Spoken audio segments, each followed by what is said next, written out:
ओम नमो भगवते वासुदेवाय। Hare Krishna. Great MS voice channel में आप सभी भक्तों का दिल से स्वागत है। आज का यह दिव्य अध्याय हमें धर्म, श्रद्धा, तपस्या और सच्ची भक्ति की महिमा का अनुभव कराएगा। ज्येष्ठ मास में किया गया प्रत्येक शुभ कर्म मनुष्य के जीवन में सुख, शांति और आध्यात्मिक ऊर्जा का संचार करता है। इस पावन माह में भगवान विष्णु, भगवान शिव, सूर्य देव तथा शनि देव की उपासना विशेष फलदायी मानी जाती है। आज 16 मई 2026 शनिवार का दिन अत्यंत ही दुर्लभ और पुण्यदायी संयोग लेकर आया है। आज ज्येष्ठ मास की पावन अमावस्या तिथि है, जिसे शनि अमावस्या के रूप में मनाया जाएगा। और साथ ही आज शनि जयंती तथा सुहागिन महिलाओं का अत्यंत पवित्र वट सावित्री व्रत भी रखा जाएगा। धार्मिक मान्यता के अनुसार माता सावित्री ने अपने पतिव्रत धर्म, तप और अटूट संकल्प के बल पर यमराज से अपने पति सत्यवान के प्राण वापस प्राप्त किए थे। तभी से यह व्रत अखंड सौभाग्य, पति की दीर्घायु तथा सुख समृद्धि के लिए रखा जाता है। इस दिन वैवाहिक महिलाएं वट वृक्ष अर्थात बरगद के पेड़ की पूजा करती हैं, कच्चा सूत बांधकर परिक्रमा करती हैं और माता सावित्री एवं सत्यवान की कथा सुनती हैं। ऐसी मान्यता है कि श्रद्धा और नियम पूर्वक किया गया यह व्रत वैवाहिक जीवन में सुख, शांति और सौभाग्य प्रदान करता है। तो आज हमें विशेष रूप से क्या करना चाहिए? शनि देव को सरसों का तेल अर्पित करें, वट वृक्ष की पूजा करके सूत बांधें और परिक्रमा करें। माता सावित्री और सत्यवान की कथा अवश्य सुने। ओम शम शनिश्चराय नमः इस मंत्र का जाप करें। भगवान शिव का जल एवं दूध से अभिषेक करें। हनुमान चालीसा और महामृत्युंजय मंत्र का पाठ करें। गरीबों एवं जरूरतमंदों को जल, फल, काला तिल और अन्न का दान करें। पीपल वृक्ष के नीचे दीपक जलाना अत्यंत शुभ माना गया है। तो आज का दिव्य मंत्र क्या है? ओम त्र्यंबकम यजामहे सुगंधिम पुष्टिवर्धनम उर्वारुकमेव बंधनान मृत्योर्मोक्षे मामृतात्। तो आइए भक्तों, अब पूर्ण विश्वास और भक्ति के साथ ज्येष्ठ मास के अध्याय 15 की इस दिव्य कथा का शुभारंभ करते हैं।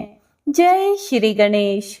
शतानीक ने पूछा, हे ब्रह्मा जी, जिन तेजस्वी भगवान सूर्य नारायण ने ब्रह्मा जी को वर प्रदान किया, देवताओं और पृथ्वी को उत्पन्न किया, जो ब्रह्मा आदि देवताओं को प्रकाशित करने वाले तथा समस्त जगत के पालक, महाभूतों सहित 14 लोकों के श्रेष्ठा, पुराणों में तेज रूप से स्थित एवं पुराणों की आत्मा है तथा अग्नि में स्वयं स्थित है, जिनके सहस्त्रों सिर हैं, सहस्त्रों नेत्र हैं तथा सहस्त्रों चरण हैं, जिनके मुख से लोक पितामह ब्रह्मा, वक्षस्थल से भगवान विष्णु और ललाट से साक्षात भगवान शिव उत्पन्न हुए हैं, जो विघ्नों के विनाशक एवं अंधकार नाशक, लोक की शांति के लिए जो अग्नि, वेदी, कुशा, स्त्रुवा, प्रोक्षणी, व्रत आदि को उत्पन्न कर इनके द्वारा हव्य भाग ग्रहण करते हैं,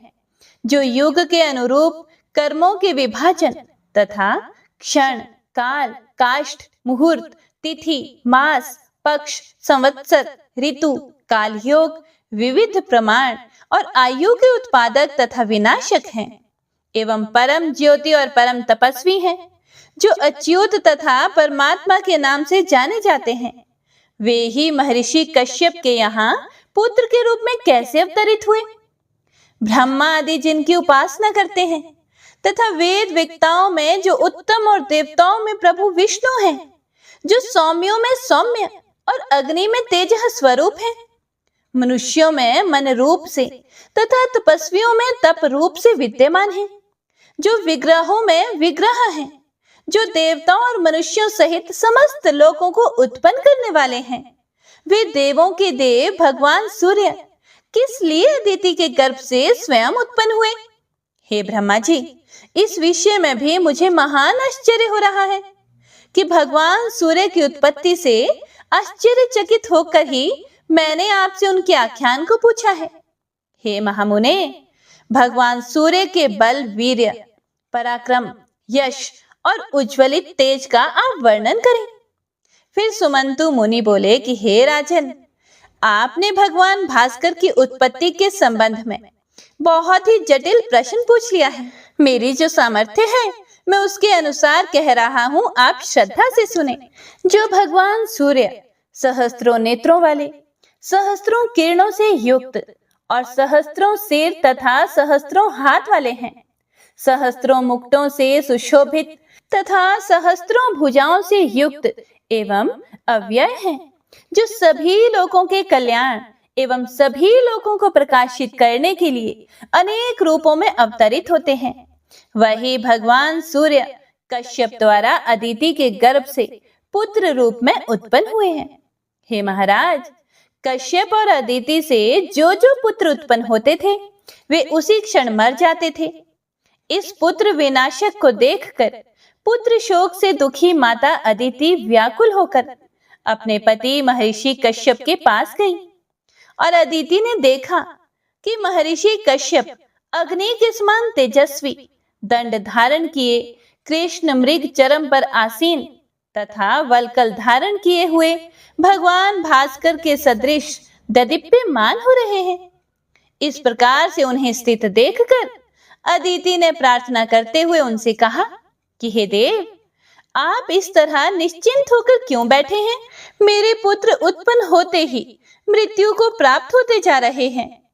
अदिति के इस वचन को सुनकर ऋषियों में उत्तम कश्यप जी ब्रह्मलोक गए और उन्होंने अदिति की बातें ब्रह्मा जी को बतलाई। फिर ब्रह्मा जी ने कहा कि पुत्र, हमें भगवान भास्कर के परम दुर्लभ स्थान पर चलना चाहिए। ऐसा कहकर ब्रह्मा कश्यप और अदिति के साथ विमान पर आरूढ़ होकर सूर्य देव के भवन को गए। उस समय सूर्य लोक की सभा में कहीं वेद ध्वनि हो रही थी तो कहीं यज्ञ हो रहा था। ब्राह्मण वेद की शिक्षा दे रहे थे और 18 पुराणों के ज्ञाता, विद्या विशारद आदि सभी सूर्य की उपासना में लगे हुए थे। विद्वान ब्राह्मण जप तप हवन आदि में संलग्न थे। उस सभा में रश्मिमाली भगवान दिवाकर को महर्षि कश्यप आदि ने देखा। देवताओं के गुरु बृहस्पति, असुरों के गुरु शुक्राचार्य आदि भी वहीं पर भगवान सूर्य की उपासना कर रहे थे। ब्रह्मा जी ने भगवान भास्कर से निवेदन किया कि हे भगवान, आप देव माता अदिति की गर्भ से उत्पन्न होकर लोक का कल्याण कीजिए। इस त्रिलोक्य को अपने तेज से प्रकाशित कीजिए और देवताओं को वर दीजिए। असुरों का विनाश एवं अदिति पुत्रों की रक्षा कीजिए। फिर भगवान सूर्य ने कहा, आप जैसा कह रहे हैं वैसा ही होगा। यह सुनकर प्रसन्न होकर महर्षि कश्यप देवी अदिति के साथ अपने आश्रम में वापस चले गए और ब्रह्मा जी भी अपने लोक को चले गए। सुमंतु मुनि बोले, हे महाराज, कालांतर भगवान सूर्य अदिति के गर्भ से उत्पन्न हुए, जिसकी वजह से तीनों लोकों में सुख छा गया और दैत्यों का विनाश हो गया, देवताओं की वृद्धि हुई तथा उनके प्रभाव से सभी लोगों में परम आनंद व्याप्त हो गया। इस प्रकार देव माता अदिति के गर्भ से भगवान सूर्य के जन्म ग्रहण करने पर आकाश में दुंदुभियां बजने लगी, गंधर्वगण गान करने लगे। भगवान सूर्य की सभी देवगण, ऋषि महर्षि, दक्ष, प्रजापति आदि स्तुति करने लगे। ब्रह्मा जी सभी देवता एवं ऋषि महर्षियों से बोले, हे देव ऋषि गणों, जिस प्रकार बालक रूप में उत्पन्न होकर ये सभी को देख रहे हैं, उसी प्रकार ये लोकेश्वर श्रीमान और विवस्वान रूप में विख्यात होंगे। देव, दानव, यक्ष, गंधर्व आदि के जो कारण हैं, वे ही आदि देव भगवान आदित्य हैं। इस प्रकार कहकर पितामह ब्रह्मा ने देवताओं और ऋषियों सहित उन्हें नमस्कार करके विधि पूर्वक उनकी अर्चना की। उसके बाद वे अपने अपने लोकों को चले गए। वेदों द्वारा ज्ञेय तथा इंद्रादि 12 नामों से युक्त भगवान सूर्य को पुत्र रूप में प्राप्त करके महर्षि कश्यप अदिति के साथ परम संतुष्ट हो गए एवं सारा विश्व हर्ष से व्याप्त हो गया तथा सभी राक्षस भयभीत हो गए। भगवान सूर्य बोले, हे महर्षि, आपके पुत्र नष्ट हो जाते थे, इसीलिए गर्भ की सिद्धि के लिए मैं आपके यहाँ पुत्र रूप में उत्पन्न हुआ हूँ। सुमंतु मुनि बोले, हे राजन, इस प्रकार भगवान भास्कर की आराधना करके ब्रह्मा जी ने सृष्टि करने का वर प्राप्त किया और कश्यप मुनि ने भी भगवान भास्कर को प्रसन्न करके उन्हें पुत्र रूप में प्राप्त कर लिया। महाराज शतानीक ने कहा, हे मुने, आपने भगवान सूर्य के अद्भुत चरित्र का वर्णन किया है, जिनका पूजन ब्रह्मा आदि देवता प्रतिदिन विधि पूर्वक करते रहते हैं तथा जिस ब्रह्म की ब्रह्मा, विष्णु, शिव और सभी देवता आराधना करते रहते हैं, उसे आप बताएं। सुमंतु मुनि बोले, हे राजन, एक बार भगवान विष्णु और ब्रह्मा जी हिमाचल पर गए। वहां उन्होंने देखा कि भगवान शिव सिर पर अर्धचंद्र धारण किए भगवान विवस्वान की पूजा कर रहे हैं। ब्रह्मा और विष्णु को वहां आया देखकर भगवान शिव ने उन्हें प्रणाम किया और विधि पूर्वक उनकी पूजा अर्चना की तथा उनसे कहा, हे भगवान, आप लोगों ने भगवान सूर्य की आराधना करके उनके किस स्वरूप का दर्शन किया है? मुझे उनके परम रूप को जानने की बड़ी अभिलाषा हो रही है, कृपया आप बताएं।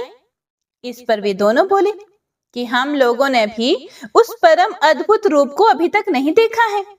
हमें उस परम अद्भुत रूप की आराधना के लिए स्वर्ण के समान उज्जवल पवित्र उदयगिरी पर एक साथ चलना चाहिए। उसके बाद तीनों देव बड़ी ही शीघ्रता से पर्वत श्रेष्ठ उदयाचल पर गए और वहां भगवान सूर्य नारायण की विधि पूर्वक आराधना करने लगे।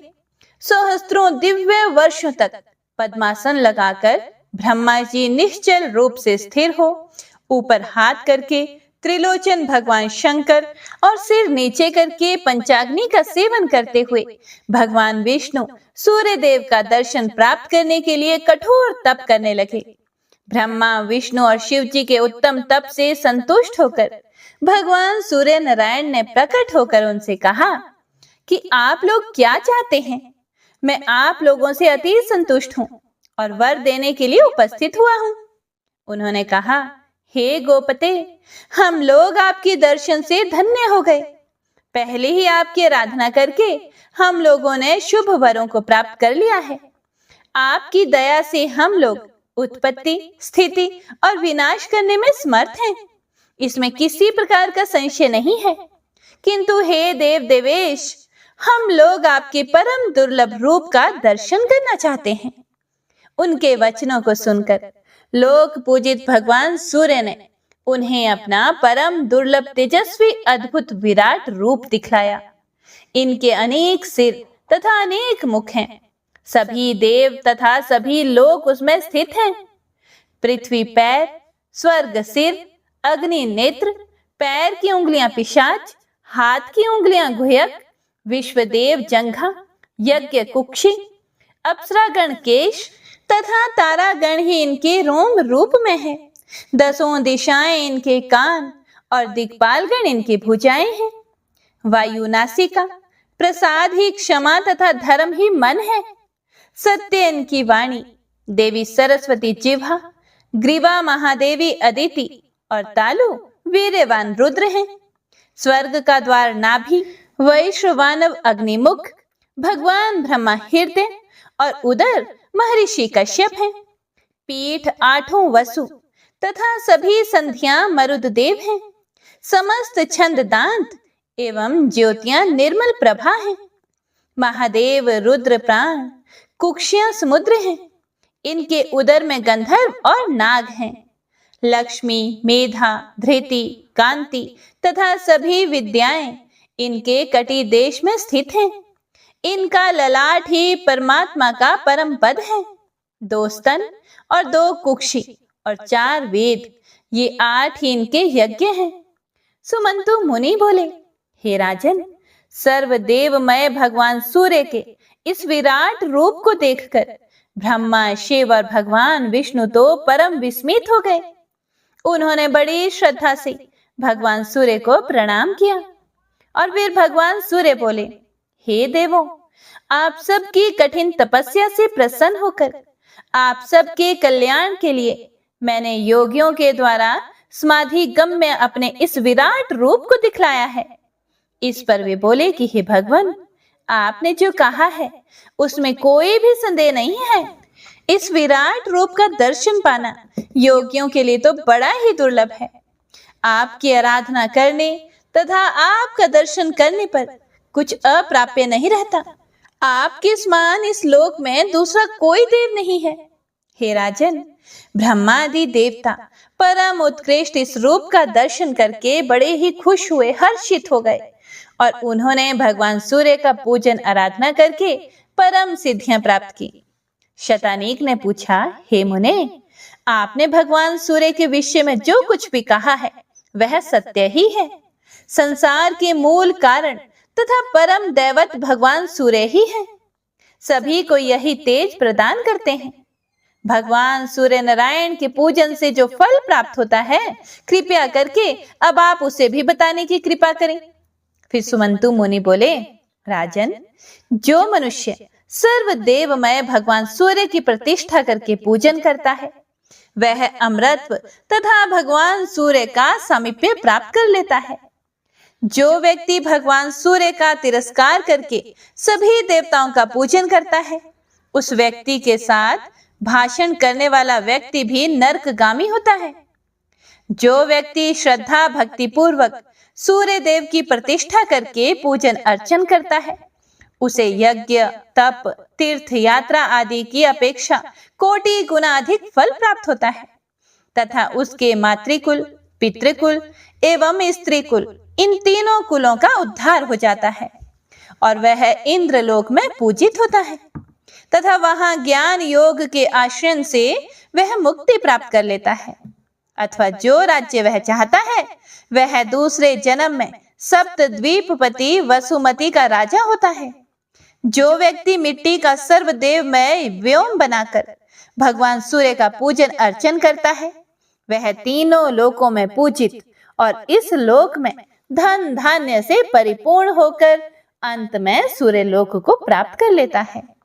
जो व्यक्ति भगवान सूर्य के पिष्टमय व्योम की रचना करके गंध, धूप, पुष्प, माला, चंदन, फल आदि उपचारों से पूजा करता है वह सब पापों से मुक्त हो जाता है और कोई भी क्लेश नहीं पाता। वह भगवान सूर्य के समान प्रताप पूर्ण हो अव्यय पद को प्राप्त करता है।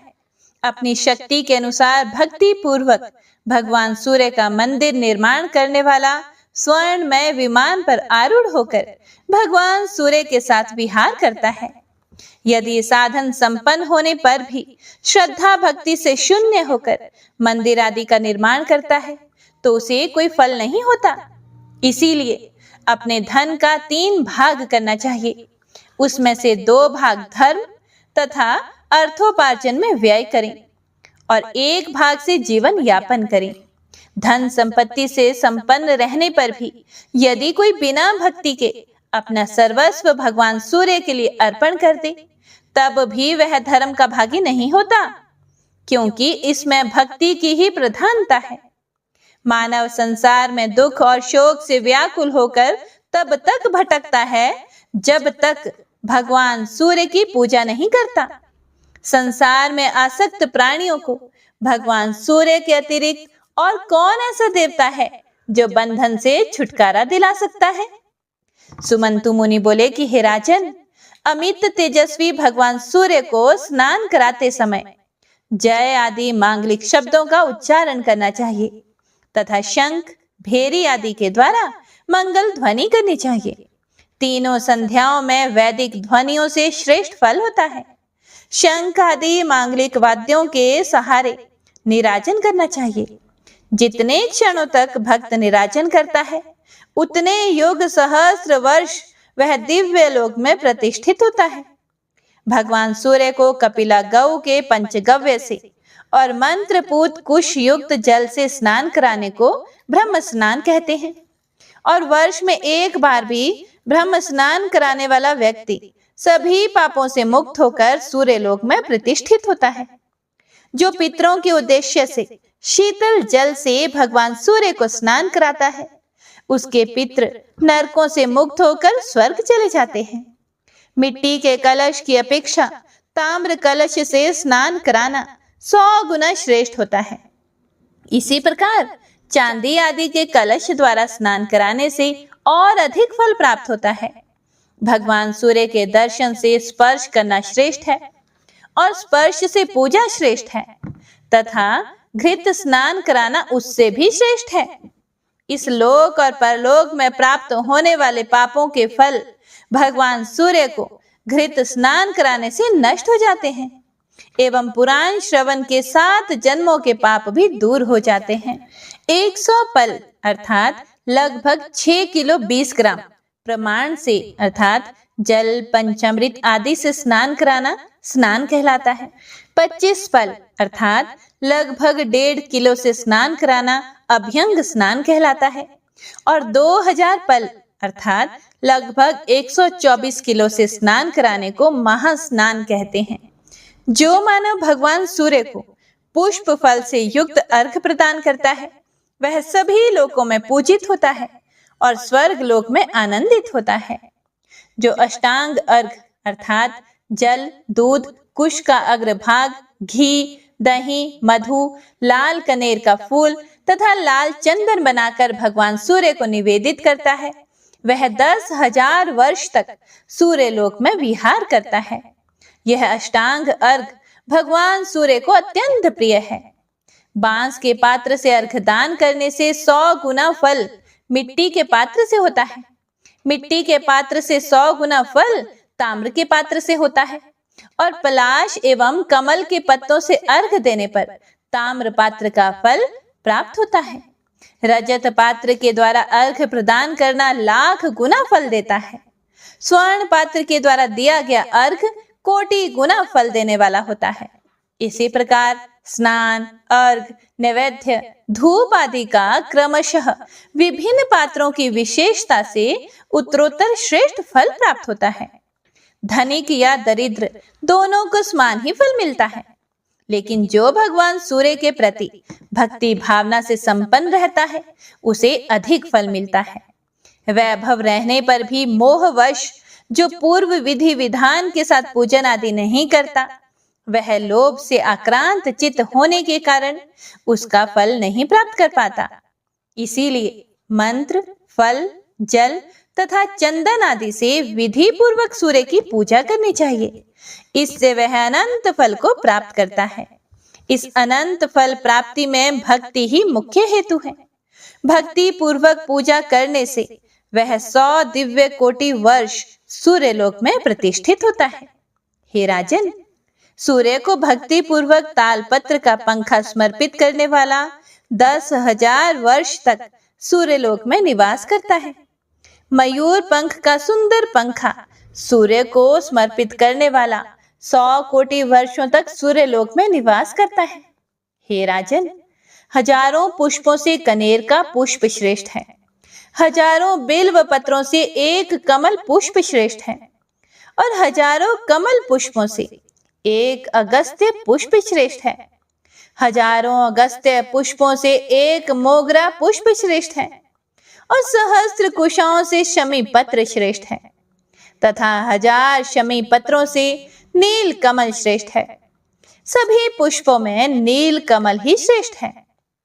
लाल कनेर के द्वारा जो भगवान सूर्य की पूजा करता है वह अनंत कल्पों तक सूर्य लोक में सूर्य के समान श्रीमान तथा पराक्रमी होकर निवास करता है।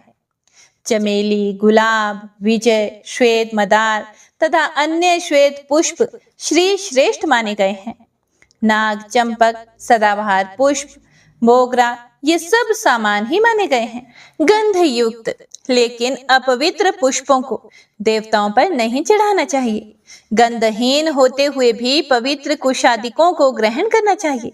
पवित्र पुष्प सात्विक पुष्प हैं और अपवित्र पुष्प तामसी हैं। रात्रि में मोगरा और कदम्ब का पुष्प चढ़ाना चाहिए। अन्य सभी पुष्पों को दिन में ही समर्पित करना चाहिए। अध खिले पुष्प तथा अपक्व पदार्थ भगवान सूर्य को नहीं चढ़ाने चाहिए। फलों के ना मिलने पर पुष्प, पुष्प ना मिलने पर पत्र और इनके अभाव में तृण, गुल्म और औषध भी समर्पित किए जा सकते हैं। इन सब के अभाव में मात्र भक्ति पूर्वक पूजन आराधना से ही भगवान प्रसन्न हो जाते हैं। जो माघ मास के कृष्ण पक्ष में सुगंधित मुक्ता पुष्पों द्वारा सूर्य की पूजा करता है, उसे अनंत फल प्राप्त होता है।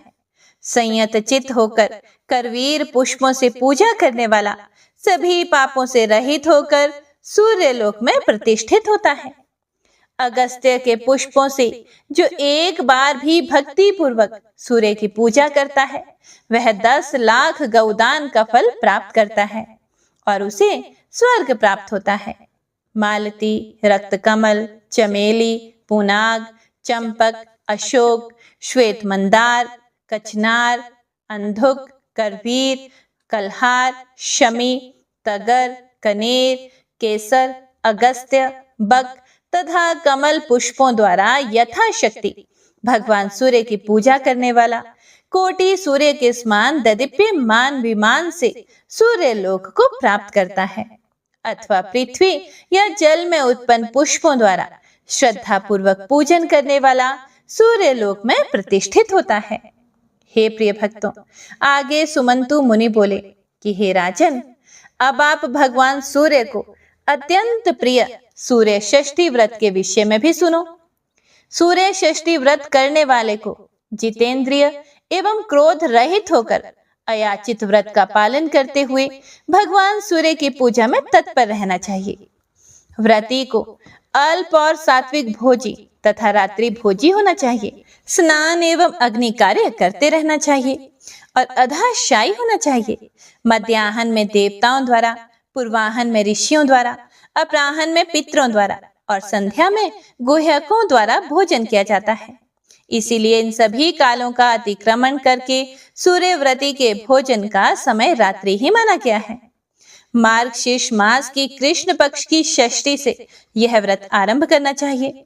इस दिन भगवान सूर्य के अंशुमान नाम से पूजा करनी चाहिए तथा रात्रि में गोमूत्र का प्राशन करके निराहार होकर विश्राम करना चाहिए। ऐसा करने वाला व्यक्ति अति रात्रि यज्ञ का फल प्राप्त करता है। इसी प्रकार पौष में भगवान सूर्य की सहस्त्रांशु नाम से पूजा करें तथा घी का प्राशन करें। इससे वाजपेय यज्ञ का फल प्राप्त होता है। माघ मास में कृष्ण पक्ष की षष्ठी को रात्रि में गोदुग्ध पान करें।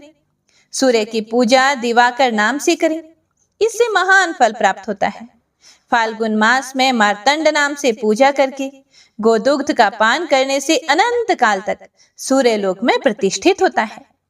चैत्र मास में भास्कर की विवस्वान नाम से भक्ति पूर्वक पूजा करके हविष्य भोजन करने वाला सूर्य लोक में अप्सराओं के साथ आनंद प्राप्त करता है। वैशाख मास में चंड किरण नाम से सूर्य की पूजा करने से 10,000 वर्षों तक सूर्य लोक में आनंद प्राप्त करता है। इसमें पयोव्रती होकर रहना चाहिए। ज्येष्ठ मास में भगवान भास्कर की दिवसपति नाम से पूजन करके गौ श्रृंग का जलपान करना चाहिए। ऐसा करने से कोटि गोदान का फल प्राप्त होता है। आषाढ़ मास के कृष्ण पक्ष की षष्ठी को अर्क नाम से सूर्य की पूजा कर गोमय का प्राशन करने से सूर्य लोक की प्राप्ति होती है। और श्रावण मास में अर्यमा नाम से सूर्य का पूजन कर दुग्धपान करें। ऐसा करने वाला सूर्य लोक में 10,000 वर्षों तक आनंद पूर्वक रहता है। भाद्रपद मास में भास्कर नाम से सूर्य की पूजा कर पंचगव्य प्राशन करें। इससे सभी यज्ञों का फल प्राप्त होता है। आश्विन मास के कृष्ण पक्ष की षष्ठी में भग नाम से सूर्य की पूजा करें। इसमें एक पल गोमूत्र का प्राशन करने से अश्वमेध यज्ञ का फल प्राप्त होता है। कार्तिक मास के कृष्ण पक्ष की षष्ठी को शक्र नाम से सूर्य की पूजा करके दुर्वांकुर का एक बार भोजन करने से राजसु यज्ञ का फल प्राप्त होता है। वर्ष के अंत में सूर्य भक्ति परायण ब्राह्मणों को मधु संयुक्त पायस का भोजन कराएं तथा यथाशक्ति स्वर्ण और वस्त्र आदि समर्पित करें। भगवान सूर्य के लिए काले रंग की दूध देने वाली गाय देनी चाहिए।